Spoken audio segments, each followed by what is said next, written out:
नमस्कार, आदाब, सत श्री अकाल, जय भीम, जोहार। मैं हूं यूसुफ अंसारी। एक बहुत ही महत्वपूर्ण मुद्दे पर बात करने के लिए आपके सामने हाजिर हूं। सीज फायर से भारत को क्या हासिल हुआ, ये सवाल अब सबसे महत्वपूर्ण सवाल बन गया है और प्रधानमंत्री नरेंद्र मोदी से पूरा देश पूछना चाहता है कि आखिर हमें बताइए तो सही कि सीज फायर से हमें क्या हासिल हुआ। क्या ऑपरेशन सिंदूर का जो लक्ष्य रखा गया था, कोई भी ऑपरेशन, मिलिट्री ऑपरेशन होता है या सेना का ऑपरेशन कोई भी होता है, उसका एक लक्ष्य होता है। क्या ऑपरेशन सिंदूर वो लक्ष्य हासिल करने में कामयाब रहा है जिसके लिए इसे शुरू किया गया था? क्योंकि शनिवार को जिस तरह शाम अचानक सीज फायर का ऐलान किया गया और उसके करीब करीब 4 घंटे के अंदर अंदर पाकिस्तान की तरफ से उसका उल्लंघन हुआ, उसे लेकर के कई सवाल उठे हैं। सवाल बहुत महत्वपूर्ण उठ रहे हैं और सवाल सरकार के साथ खड़े हुए लोग पूछ रहे हैं। ये बड़ी बात है। मुख्य विपक्षी दल कांग्रेस तो सवाल पूछ ही रही है, उसका सवाल पूछना तो बनता ही है, उसका तो काम ही है सरकार से सवाल पूछना। लेकिन संकट की इस घड़ी में कांग्रेस ने और कांग्रेस के साथ तमाम विपक्षी दलों ने यह ऐलान किया था कि पाकिस्तान के खिलाफ सरकार जो भी एक्शन लेना चाहती है वो एक्शन ले, पूरा विपक्ष उसके साथ है और सरकार के हर फैसले का हम स्वागत करेंगे। जब ऑपरेशन सिंदूर किया गया, ऑपरेशन सिंदूर की जानकारी दी गई, तो सभी दलों ने एक सुर में सरकार के इस फैसले का स्वागत किया। लेकिन 3 दिन बाद क्या हुआ? अचानक ऑपरेशन सिंदूर की जो बड़ी खबर के बाद पूरे देश को यह उम्मीद बनी थी कि पाकिस्तान को मोदी सरकार और बड़ा और कड़ा सबक सिखाएगी। उन तमाम उम्मीदों पर पानी फिर गया और पानी भी ऐसा फिरा कि सरकार के साथ जो खड़े हुए लोग थे वो बगले झांकने लगे कि आखिर ये क्या हो गया। और सबसे ज्यादा शर्मनाक बात यह थी कि इस सीज फायर का ऐलान ना प्रधानमंत्री नरेंद्र मोदी ने किया, ना रक्षा मंत्री ने किया, ना गृह मंत्री ने किया। ऐलान किसने किया दोस्तों? सबसे पहले ये ऐलान, ये खबर दुनिया को दी तो दुनिया के सबसे बड़ी महाशक्ति अमेरिका के राष्ट्रपति डोनाल्ड ट्रंप ने। और उन्होंने दुनिया को बताया सोशल वेबसाइट एक्स के अपने अकाउंट के जरिए कि हमने पूरी रात जागकर भारत और पाकिस्तान के नेताओं से बात की और हमें खुशी है कि दोनों देशों के इन बड़े नेताओं ने समझदारी, अकलमंदी और कॉमन सेंस का इस्तेमाल करते हुए सीज फायर पर रजामंदी कर ली है। और उसके बाद क्या हुआ कि जो मोदी सरकार के मंसूबे थे या उनसे बड़ा होने की उम्मीद थी, उन तमाम उम्मीदों पर पानी फिर गया। अब सवाल यह पैदा हो रहा है कि आखिर सीज फायर किन शर्तों पर हुआ था और मोदी जी ने अमेरिका के कहने पर सीज फायर कर क्यों लिया? उसकी शर्तें तो बताई जाएं। मोदी सरकार के पक्ष में दिन रात बैटिंग करने वाले तमाम टीवी एंकर्स भी अब मोदी सरकार से सवाल पूछ रहे हैं। जितने रक्षा विशेषज्ञ हैं वो सवाल पूछ रहे हैं। सबसे खास बात, सरकार का बड़ा समर्थक माने जाने वाले ब्रह्मा चेलानी, जो कि जियो पॉलिटिकल एक्सपर्ट्स हैं, उन्होंने बहुत गंभीर सवाल उठाए हैं, बहुत गंभीर टिप्पणी उन्होंने की है। उन्होंने कहा है कि सीज फायर का जो ये कदम है, ये जीत के जबड़े से हार निकालने वाला कदम है। यानी भारत जीत रहा था, उस जीत को भारत ने खुद ही हार में बदल दिया। तो यहां सवाल उठ रहा है कि अगर हार कर जीतने वाले को बाजीगर कहते हैं तो फिर जीत कर हारने वाले को क्या कहेंगे? ये सवाल आज हर कोई पूछ रहा है। और ब्रह्मचारी ने तो यहां तक कह दिया है कि जो पुरानी नीति रही है भारत की कि युद्ध में हम जीतते हैं और बातचीत की टेबल पर बैठकर जीता हुआ सब कुछ गंवा देते हैं।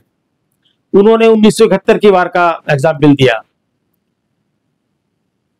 लेकिन 1971 तो एक अलग तरह की वॉर थी। उसमें तो पाकिस्तान के 93,000 सैनिकों ने आत्मसमर्पण किया था, उसके बाद सीज फायर हुआ था।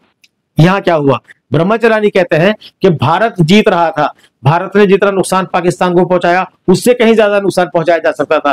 जितने आतंकी अड्डे तबाह किए उसमें बहुत सारे बचे हुए हैं। अभी तक खबर भारत की तरफ से आधिकारिक रूप से बताया गया कि पाकिस्तान और पाक अधिकृत कश्मीर में चलने वाले 9 ठिकाने जहां आतंकवादियों को ट्रेनिंग दी जाती है वो तबाह किए गए हैं। भारतीय खुफिया विभाग की रिपोर्ट के अनुसार, रॉ की रिपोर्ट के अनुसार वहां पर अभी टोटल 32 थे, तो 32 में से अगर 9 खत्म हुए तो काफी सारे बचे हुए हैं। तो ये मौका था उनको भी खत्म करने का, लेकिन उससे पहले ही भारत सरकार ने अमेरिका के कहने पर सीज फायर कर दिया। तो ये तो जो पाकिस्तान को कड़ा और बड़ा सबक सिखाने की मंशा रखने वाले लोग थे वो हैरान है इस फैसले से। और अब ये कहा जा रहा है कि साहब चुनाव लड़ने में और जंग लड़ने में फर्क है कि एक इंदिरा गांधी थी जिन्होंने 1971 में अमेरिका की इस धमकी के बावजूद अगर भारत ने जंग नहीं रोकी, युद्ध नहीं रोका, युद्ध विराम नहीं किया, तो अमेरिका अपना 7वां बेड़ा लेकर भारत में घुस जाएगा। अमेरिका के तत्कालीन राष्ट्रपति ने धमकी दी थी, लेकिन तब इस धमकी की परवाह करते हुए इंदिरा गांधी ने बहुत बोल्ड तरीके से यह बात कह दी थी कि आपको जो करना है वो कीजिए। भारत एक बार अपने कदम बढ़ा चुका है, जब तक वो अपना मिशन पूरा नहीं कर लेगा भारत नहीं रुकेगा। और जब तक पाकिस्तान के 2 टुकड़े नहीं कर दिए इंदिरा गांधी नहीं रुकी। बांग्लादेश अलग देश बना, उसके बाद पाकिस्तान के 93,000 सैनिकों ने आत्मसमर्पण किया, घुटनों पर पाकिस्तान आया, तब जाकर युद्ध विराम हुआ। और अब जबकि पाकिस्तान ने ऑपरेशन सिंदूर के बाद भारत के करीब करीब 100 शहरों के आसपास को निशाना, अलग अलग दिन 15 एक बार, 16 एक बार, 25 इस तरह करीब करीब 100 शहरों को निशाना बनाकर मिसाइल दागी। लेकिन भारतीय जो रक्षा प्रणाली है उसने S-400 उसने पाकिस्तान की तमाम मिसाइलों को आसमान में ही खाक कर दिया, आसमान में ही राख कर दिया। एक भी मिसाइल पाकिस्तान की भारत के किसी ठिकाने पर नहीं पहुंची। ये बड़ी कामयाबी थी, इसकी दुनिया भर में तारीफ हुई। तो ब्रह्मचरानी जो सवाल उठा रहे हैं वो सवाल उठा रहे हैं कि जब भारत का पलड़ा भारी था, पाकिस्तान पर हम हावी थे, तो उस वक्त सीज फायर करने की आखिर क्या मजबूरी थी, और इस सीज फायर के बदले में भारत को आखिर मिला क्या है, सरकार बताए। तो सरकार बता नहीं रही है। प्रधानमंत्री चुप है, रक्षा मंत्री चुप है, गृह मंत्री चुप है, भारत के security adviser Ajit Doval, James Bond खामोश है। कोई आधिकारिक बयान इस बारे में नहीं आया है। विदेश मंत्रालय के प्रवक्ता विक्रम मिस्री ने कल बताया था कि पाकिस्तान के डीजीएमओ ने भारत के डीजीएमओ को फोन करके सीज फायर करने की बात कही थी। उसके बाद दूसरी बैठक इन दोनों की किसी अज्ञात स्थान पे, न्यूट्रल स्थान पे तय हुई है 12 मई को 12 बजे। तो उसमें क्या शर्तें होंगी इसके बारे में कुछ पता नहीं है।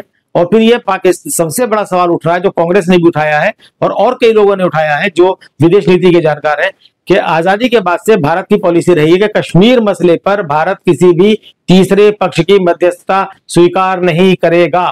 तो अब आखिर क्या हुआ कि मोदी जी तीसरे पक्ष की मध्यस्थता स्वीकार कर रहे हैं। और क्या हुआ मोदी जी की दोस्ती का, जो ट्रंप के साथ उनकी बहुत अच्छी दोस्ती थी, तो क्यों ट्रंप ने उन्हें धोखा दे दिया। कल ही पाकिस्तान को IMF से 1 अरब डॉलर का कर्ज मिला है। अगर मोदी जी से दोस्ती निभाते ट्रंप तो उस कर्ज को रोक सकते थे, नहीं रोका। इधर चीन के राष्ट्रपति शी जिनपिंग को झूला झुलाते थे मोदी जी, बुला बुला करके अहमदाबाद ले जाते थे। क्या हुआ, चीन ने साफ कह दिया कि वो पाकिस्तान के साथ खड़ा है, पाकिस्तान की संप्रभुता के लिए उसके साथ खड़ा है, उसकी राष्ट्रीय पहचान के साथ उसके साथ खड़ा है। तो मोदी जी के तो दोस्त ना रहे।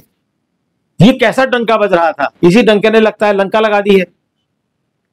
तो कुल मिलाकर के इस वक्त मोदी सरकार जो है सवालों के घेरे में घिरी हुई है। कांग्रेस आक्रामक तरीके से सामने आई है। कांग्रेस ने कहा है कि एक संसद का विशेष सत्र बुलाया जाए जिसके अंदर बताया जाए कि आखिर पाकिस्तान से किन शर्तों पर सीज फायर हुआ, पाकिस्तान से क्या मिला, पाकिस्तान ने क्या वादा किया है। असदुद्दीन ओवैसी बहुत बुनियादी सवाल उठा रहे हैं। उन्होंने कहा कि साहब पाकिस्तान तो भरोसे के लायक ही नहीं है, वो तो इस्लाम के नाम पर गैर इस्लामी काम करते हैं। कुरान कहता है कि साहब एक इंसान को मारना पूरी इंसानियत के कत्ल के बराबर है, और उसके बावजूद पाकिस्तान आतंकवादी को ट्रेनिंग देकर के हमारे यहाँ मासूम लोगों की जान लेते हैं। वो इस्लाम को ही नहीं मानते हैं। उस पाकिस्तान पर किस आधार पर भरोसा किया मोदी सरकार ने। और अगर अमेरिका के कहने पर भरोसा किया गया है तो क्या अमेरिका इस बात की गारंटी लेता है कि पाकिस्तान अपने यहाँ चलने वाले तमाम आतंकियों के ट्रेनिंग सेंटर्स को बंद करेगा, अपनी जमीन का इस्तेमाल आतंकवाद के लिए नहीं होने देगा? अगर अमेरिका गारंटी नहीं लेता है तो फिर इस सीज फायर का मतलब क्या है? बहरहाल इन तमाम सवालों से मोदी सरकार घिरी हुई है। जब तक सरकार की तरफ से जवाब नहीं आता है तब तक हमें पता नहीं चलेगा कि आखिर सच्चाई क्या है, सरकार क्या चाहती है। तो सरकार के आने का इंतजार आप भी कीजिए, हम भी कर रहे हैं। सरकार का जवाब आएगा तो फिर हाजिर होंगे आपके साथ उसी और मुद्दे पर बात करने के लिए। तब तक के लिए मुझे दीजिए इजाजत। आपने सुना देखा, बहुत बहुत शुक्रिया।